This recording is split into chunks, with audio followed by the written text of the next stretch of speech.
Salut à tous, vous allez bien et que tout se passe bien pour vous. Commençons ce 11e épisode de l'espace Faux d'info par la victoire du Cameroun face à l'Algérie, comptant pour le match retour des matchs de barrage en qualification de la Coupe du Monde 2022 au Qatar. Je vais d'abord vous laisser ce petit extrait là de ce but victorieux du Cameroun face à l'Algérie à la 124e minute.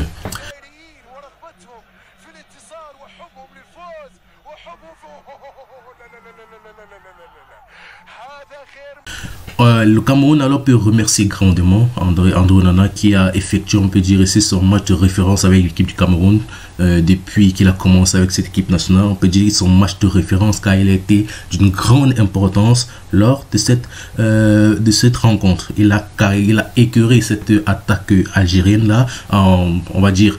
Il a retiré presque tous les ballons, il a été sur tous les bons coups. La plupart des buts qui ont été marqués par l'équipe algérienne étaient soit hors jeu, soit marqués de la main.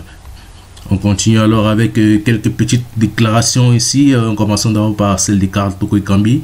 Je cite, l'Algérie a manqué d'efficacité et on a su en profiter sur ce coup de pied arrêté. Je remercie l'Algérie pour son chaleureux accueil. Toujours avec Karl Toko Ekambi, il dit, je cite, je pense que les joueurs de haut niveau doivent s'adapter au changement de coach, en prenant en compte ses conseils, ses apports, son apport mental.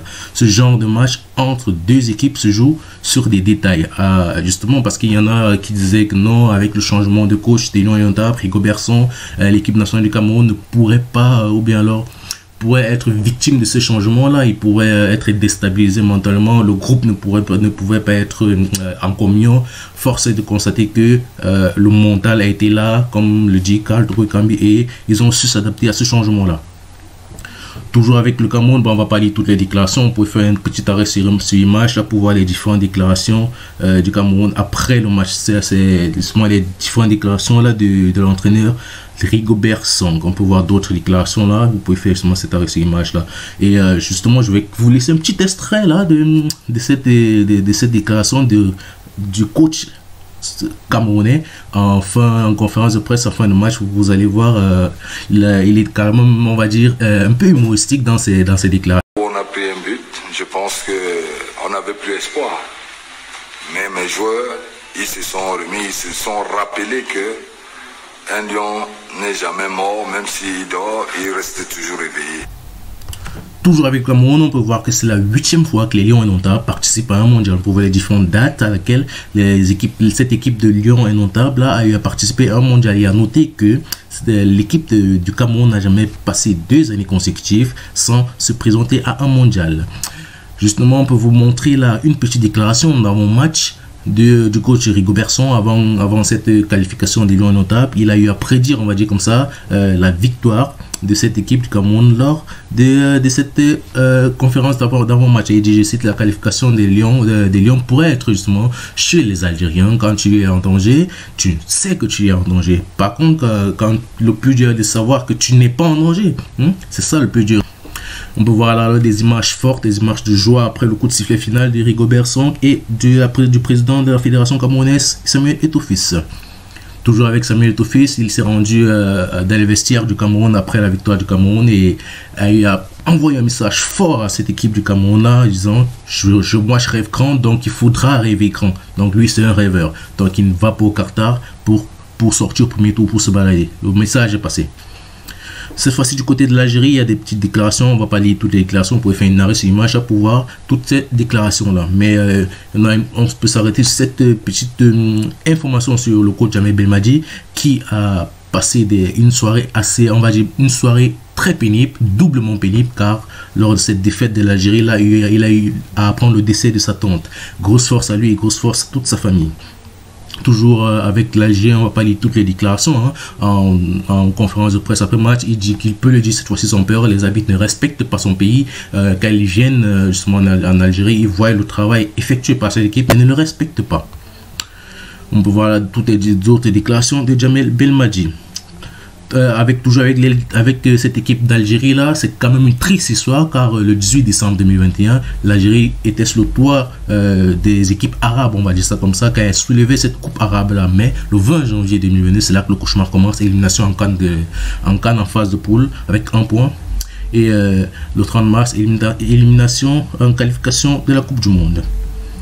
On peut voir là une petite image très pas professionnelle de la part de BFM TV qui avait déjà eu à placarder l'Algérie se qualifier en prolongation contre le Cameroun avant que le match ne finisse, avant d'essayer de corriger, de rattraper leur erreur par la suite, et le Cameroun repasse devant au bout du bout. Toujours avec l'Algérie compte déposer un recours auprès de la FIFA pour pouvoir rejouer le match suite à toutes les erreurs d'arbitrage d'après justement eux qu'il y aurait eu lors de ce match. Toujours avec cette équipe algérienne là, il n'y aurait pas eu que sur le stade qui a eu des mécontentements ou bien des victimes de cette désillusion là. Même dans la hiérarchie, il y a eu des victimes car le président de la fédération algérienne de football et tout son bureau ont démissionné. Cette fois-ci, du côté sénégal, on avait un gros match également qui se jouait et le Sénégal qui recevait l'Égypte, et victoire de l'Égypte, 1-0, mais au score cumulé c'était 1 but partout. Et il fallait aller au tir au but pour pouvoir se départager. Et on peut voir que c'est Sadio Mané qui a eu à donner la victoire à son équipe à la fin de cette séance-là. 3 tirs manqués du côté égyptien, dont un de Mohamed Salah, et 2 tirs manqués du côté sénégalais, dont un du capitaine Kalidou Koulibaly. On peut voir une petite image arrêtée là de Mohamed Salah juste avant son penalty manqué, avec des lasers là qui sont là pour l'aveugler, et on va dire travail accompli du côté des supporters, car ces lasers ont pu on va dire le déconcentrer, et celui-ci a eu à rater son penalty. D'aucuns vont dire que non, c'est très mauvais, ce sont des très mauvais perdants, c'est pas fair play de la part des supporters sénégalais d'avoir fait tout cela, mais il faudrait revenir un peu en arrière, car au match aller au Caire, justement ces supporters égyptiens là ont eu à faire la même chose sur des joueurs sénégalais. On peut voir là sur le visage Ismaël Assar avec des lasers sur sa figure pour pouvoir l'aveugler. Même chose du côté de Edouard Mendy. Donc on peut dire que c'est juste du retour à l'envoyeur du côté des supporters sénégalais là. Si tout cela pouvait seulement s'arrêter au niveau des lasers, ça aurait été mieux. Mais force est de constater que cela a été un peu plus loin, car on a eu à voir des messages des messages pas normaux adressés à l'endroit de Mohamed Salah, pour voir des jets de bouteilles qui ont été justement envoyés à l'endroit des joueurs égyptiens, des vitres cassées pour le bus égyptien, et la fédération égyptienne annonce alors avoir porté plainte contre celle sénégalaise pour toute cette violence là. On peut voir encore là, toujours avec les violences faites aux joueurs égyptiens, à l'escorte de Mohamed Salah à la fin du match. Toujours avec cette équipe du Sénégal, c'est quand même une très belle histoire du côté du Sénégal, car le 6 février 2022, la finale de la CAN remportée par le Sénégal au tir au but, et le 29 mars 2022, finale des barrages remportée justement toujours par le Sénégal au tir au but, toujours face à l'Égypte. Pour voir les différents résultats là des équipes africaines, des équipes africaines. Le Nigeria qui fait match nul face au Ghana, c'est le Ghana qui se qualifie. Le Maroc qui étrie la RDC Congo, le Maroc se qualifie. Et la Tunisie qui fait match nul face au Mali, mais c'est la Tunisie qui se qualifie. Vous pouvez voir les 5 différentes nations africaines qualifiées pour cette Coupe du Monde: Sénégal, Ghana, Cameroun, Maroc et la Tunisie. Cette zone Afrique là est fièrement représentée par ces 3 grands lions qui iront autant pour moi représenter cette Afrique là en Coupe du Monde, pour voir les lions indomptables du Cameroun, les lions de l'Atlas du Maroc et les lions de la Teranga du Sénégal. Toujours avec les équipes africaines, il faut noter une petite statistique là qui est sortie. Il faut noter qu'il n'y a que 12,5% pour les équipes africaines de se qualifier en Coupe du Monde. Ça fait plus de 2 fois moins que toute autre nation issue d'un autre continent. Donc c'est un véritable parcours du combattant pour les équipes africaines de pouvoir se qualifier à cette Coupe du Monde là. Fermons cette page zone Afrique, et ouvrons la zone Europe avec la victoire du Portugal 2-0. Un joueur s'est illustré personnellement, c'était Bruno Fernandes, qui avait manqué le match précédent, mais ce match il s'est illustré, il a pris le match à son compte et a marqué les 2 buts du Portugal. Mais lors de cette rencontre, il y a un autre joueur dont les records commencent à tomber. Cristiano Ronaldo, comme toujours, Cristiano Ronaldo, l'homme des records, l'homme qui fait tomber des records. Encore un record pour Cristiano Ronaldo, c'est la 5e fois qu'il participera à une Coupe du Monde. Hallucinant. Toujours avec Cristiano Ronaldo, il y a des records pour lui à faire tomber lors de cette Coupe du Monde. Déjà le record des sélections, 195, et lui il est à 184, donc il pourra justement le faire tomber. Et encore le record en face, finale du mondial, qui est de 5, et lui il en est à 4. Toujours avec Cristiano Ronaldo, on peut voir les avant et après Cristiano Ronaldo du Portugal. Donc avant Cristiano Ronaldo, le Portugal était qualifié en Coupe du Monde juste 3 fois et en Euro juste 3 fois. Mais après Cristiano Ronaldo, le Portugal est qualifié 5 fois pour la Coupe du Monde et 5 fois pour l'Euro, plus une Ligue des Nations. Ça se fait, on peut voir l'impact de Cristiano Ronaldo sur cette équipe du Portugal là. Toujours avec le Portugal, ça fera 6 fois de suite, justement, oui, 6 fois de suite que le Portugal se qualifie en une édition de Coupe du Monde.